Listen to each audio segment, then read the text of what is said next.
ना अलीगढ़ का केस जीते हैं, ना ये मदरसों का केस जीते हैं, ना बाबरी मस्जिद का केस जीते थे हम। उस 50 लाख ईमेल से या 5 करोड़ ईमेल से जो बोल रहे हैं सब रुक जाएगा तो मैं हाथ जोड़ के माफी मांग लूंगा सबसे, और अगर नहीं रुका तो ये लोगों के चेहरे पे तो कम से कम फ्रॉड लिख दें सब, जो जो ये कह रहे हैं कि ईमेल भेजने से ये हो जाएगा।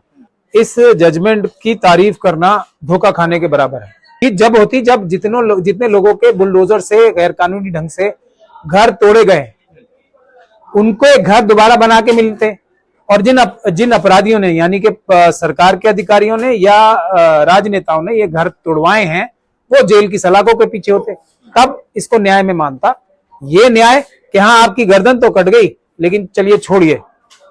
राजा साहब, सुप्रीम कोर्ट का एक बहुत बड़ा फैसला आया है और वो फैसला ये साफ तौर पर कहता है कि बुलडोजर जो कार्रवाई है, बुलडोजर एक्शन वो पूरी तरह से गलत है, नहीं होना चाहिए।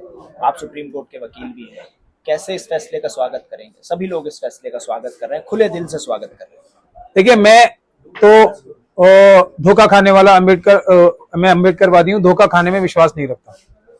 ये इस जजमेंट की तारीफ करना धोखा खाने के बराबर है।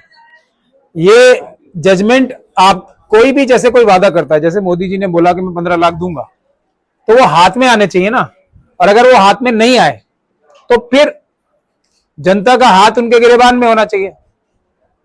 तो अब सुप्रीम कोर्ट ने यह कहा कि यह गैर कानूनी काम है पूरी तरीके से, लेकिन किसी को भी यानी कि अपराध है और इस अपराध करने की सजा किसी को नहीं मिलेगी, तो ये तो उसी प्रकार का छलावा हो गया ना एक तरीके से, जैसा वो 15 लाख का छलावा था या 2 करोड़ नौकरियों का छलावा था।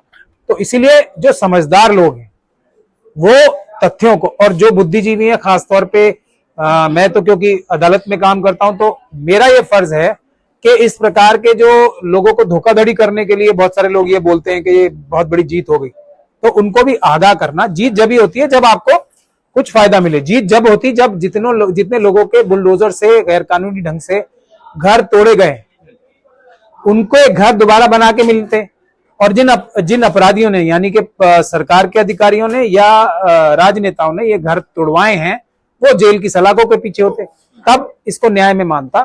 ये न्याय कि हाँ आपकी गर्दन तो कट गई लेकिन चलिए छोड़िए, इस बात को भूल जाइए, और ये गलत काम हुआ, हम ये कह भी रहे हैं। मतलब ये तो जो अंग्रेजी में कहते हैं ना, this is adding insult to injury, यानी कि चोट लगे हुए की बेइज्जती करने जैसा मानता हूं।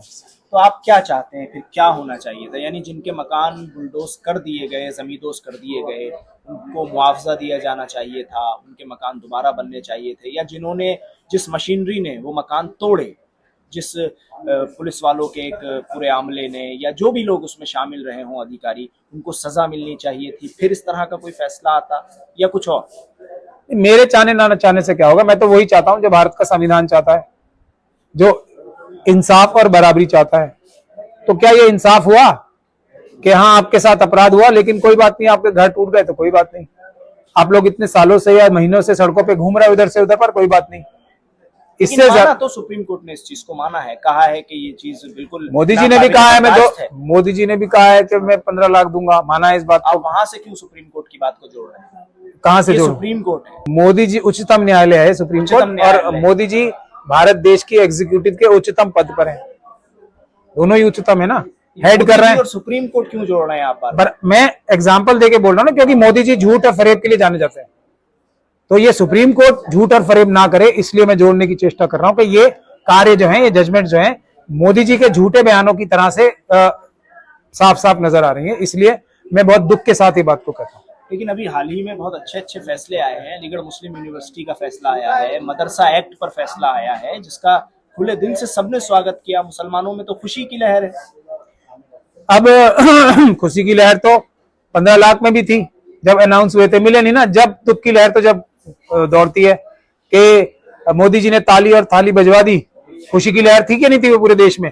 और जब लाशों के अंबार लग गए कोरोना में, खुशी की लहर तो जब भी थी जब 8 बजे रात को मोदी जी अनाउंस कर रहे थे डीमोनेटाइजेशन, जब लोगों ने सड़कों पे लाइन लगे हुए बैंकों के सामने दम तोड़े, जब वो असलियत समझ में आती है ना, तो खुशी की लहर तो झूठी है।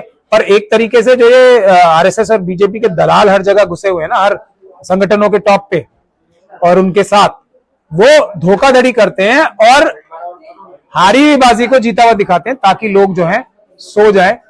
ना अलीगढ़ का केस जीते हैं, ना ये मदरसों का केस जीते हैं, ना बाबरी मस्जिद का केस जीते थे हम।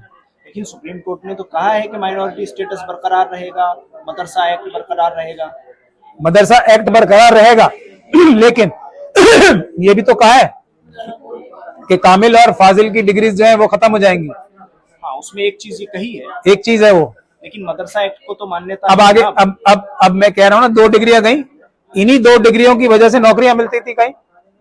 उसके लिए यूजीसी से आप मान्यता लेकर उसको अप्लाई नहीं, मैं कर सकते हैं। आपके हाथ में कुछ आया या गया? हार किसे मानते हो और जीत किसे मानते हो, आप ये बताओ। मैं आपका ये माइक छीन लूं आपसे, फिर इसका सिर्फ डंडा डंडा आपको दे दूं या रख लूं, तो उसको आप जीत मानते हो? तो सब जगह जीते हैं, बाबरी मस्जिद भी तो जीते हैं। अरशद मदनी साहब ने कहा था बाबरी मस्जिद का केस भी जीते हैं। अब अलीगढ़ मुस्लिम यूनिवर्सिटी का केस क्या फैसला हुआ है कि क्योंकि 1878 में मुसलमानों ने पैसे दिए थे, इसलिए ये माइनॉरिटी इंस्टीट्यूशन है। अब अगर कहीं ये पता लग जाएगा, जो 3 जजेस की बेंच जब फैक्चुअल्स पे डिसाइड करेगी कि ये तो महेंद्र प्रताप जी ने जमीन दी थी और ये तो पैसे भी बहुत सारे नॉन मुस्लिम्स ने दिए थे, तब क्या होगा? तब क्या होगा? और आप जीत भी गए और आप ईद मना रहे हैं, लोग गले मिल रहे हैं। आप उस तरीके की धोखाधड़ी है ये कि आप 50 लाख लोग, एक जाकिर नायक साहब है, उन्होंने एक मेरे हिसाब से आरएसएस के कहने पे, और उन्होंने खुद भी अपने एक इंटरव्यू में माना है कि आरएसएस के और लोग उनसे मिलने मलेशिया तक गए थे और कुछ उनसे डील हुई थी, उनकी सांठ-गांठ हुई थी। डील नहीं कहा एग्जैक्टली उन्होंने, लेकिन मीटिंग हुई थी और उसमें कुछ बातचीत हुई थी। तो मेरे ख्याल से तो वो पूरी बात नहीं बता रहे, उस दिन उनकी डील हुई थी कि किस तरीके से वो मुसलमानों का नुकसान करेंगे भारत के। उसके बाद जब ये वक्फ बोर्ड का सिलसिला शुरू हुआ तो उन्होंने एक अपील जारी कर दी कि 50 लाख लोग अगर ये क्यूआर कोड में ईमेल भेज देंगे तो वक्फ एक्ट रुक जाएगा, की थी ना। तो क्या ये 50 लाख लोग अगर जाकिर नायक साहब अनाउंसमेंट नहीं करते तो क्या 50 लाख ईमेल्स नहीं जाती? ये अनाउंसमेंट तो बाकी लोगों ने भी किया ना। मैं कह रहा हूं, मैं जाकिर नायक साहब की बात बता रहा हूं। अभी एक एक करके ही लूंगा ना सबको, एक एक करके ही अच्छे अच्छे कारनामे सबके बताऊंगा। तो उन्होंने कहा तो क्या उनके बगैर ये 50 लाख ईमेल्स होती या नहीं होती? पहले मैं आपसे पूछ रहा हूं, आप मानेंगे ना हो जाती उनके बगैर? तो उनका तो कोई योगदान नहीं था, बाकी लोगों के कहने से भी लोग कर ही देते।